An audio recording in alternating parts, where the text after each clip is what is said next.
Toe, did he catch that? You're out of your mind. I like that guy. What's up? I'm Alex Strouf. Welcome to another edition of Fight Night.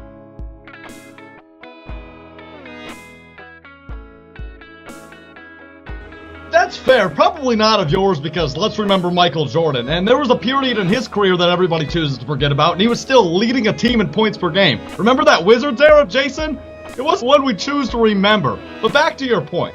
I mean, but it was the Wizards. Wait. It was the Wizards. We're not talking about the Lakers. It was the Wizards. I mean, that's fair enough, but it was still the greatest player probably of your generation. I was born in '98. I didn't get to see Michael Jordan. You just called me old. You just called me old. You went straight for the old guard. I'm not calling you out. I'm young. Now, I mean, look, you're young. That was Fat Michael. Okay, Fat Michael. Anything happening for Fat Michael doesn't count towards the legacy.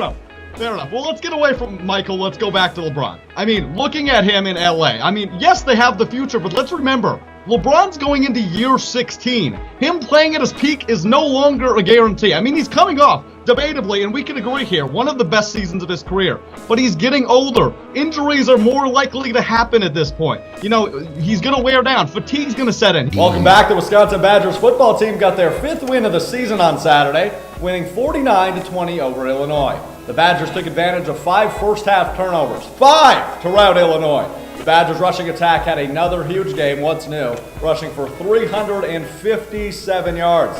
Alex Hornibrook had a pretty solid game, completing 13 of 22 passes for 188 yards and 3 touchdowns while tossing 2 interceptions, but we'll leave those off the table. Jonathan Taylor had another great game, rushing for 159 on 27 carries. Tight end Jake Ferguson led the Badgers in receiving with 3 receptions for 62 yards and a touchdown. So what can the Badgers learn from this game over a not-so-tough opponent? Not too bad. We appreciate you taking the time to do this on what has been a busy week for your former team where you spent 8 seasons and you still love and cheer for. Let's dive right into that.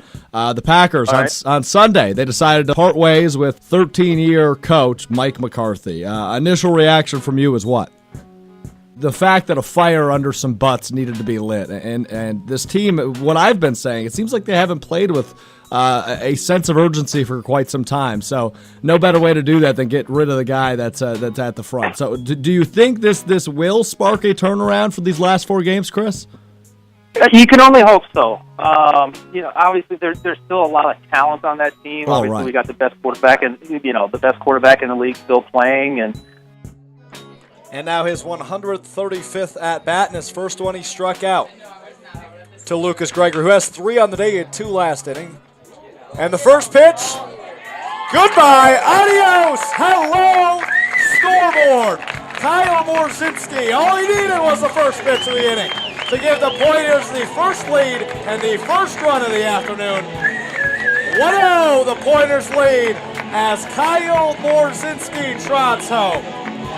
Morzinski, his 4th home run of the season, his 30th run batted in, and the first lead of the afternoon goes in favor of the guests, the Pointers. It's Brett Tauber versus Tyson Tolley, and here we go. Tip is up, and we are away as Tauber tips it back, but they're going to get a quick one. His rip, and Trent Jones goes right up with it, steals the tip, and it is good. Red Hawks take a quick 2-0 lead. Drew Frederickson brings up the other way, swinging it around top. Ethan Bublitz looks, and he'll drive baseline, dribbles it around downstairs, and he will pass it back up top. Tauber up top. He looks for a screen, can't get one.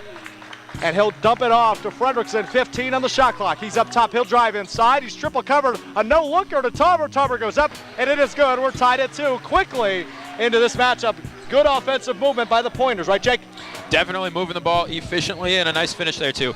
And Rippon going nice and quick as we get a quick back door from Rutkowski. He'll go underneath. He was double-teamed by Tauber and O'Hearn, but he did a little pump fake, got him jumping, and that's good as the Red Hawks hang on to a 4-2 lead early. Oh, yeah. Welcome in. Happy Wednesday. It's Sports Beat right here on 90 FM. I am 90 FM Sports Director Alex Strouf. Hanging out with me in studio, as always, Malik Jackson and Jacob Senholz. A huge week in sports. A lot of Packers talk coming your way. I know you're as frustrated as me and Jake are. The Packers return from the bye week to start a critical stretch in their season. The Packers are currently second in the NFC North, just behind the Minnesota Vikings by half a game. 2 out of the next 3 games are on the road, and all 3 of them are against playoff contending teams. This week's game, well, ladies and gentlemen, is against the undefeated Los Angeles Rams in Los Angeles. So, guys, I got to pose it because it is important to face it. Aaron Rodgers, the biggest underdog, according to Vegas, he's ever been as a starter in his career at 8.5 points. Do the Packers possess the abilities, the intangibles, and the weapons to upset the Los Angeles Rams in their hometown? Ben, it doesn't look like you're too skeptical. What's going on, ladies and gentlemen? Alex Strouf back at you for another All Sports News Minute. This week I want to dive into 2 AFC teams that have been on monstrous rolls throughout this season. They're both 9-3, and they both look like they will lock up playoff spots here in the very near future. First, I want to dive into the Los Angeles Chargers. They are in second place in the AFC West, but they will be the top wild card in the AFC if they keep up what they have going on. They've won 8 of their last 9. Phillip Rivers looks like a young kid rolling around there. He looks terrific. That defense, a top 10 defense, and if Melvin Gordon comes back healthy, I think they can be really, really good, especially with Keenan Allen playing out. He has been.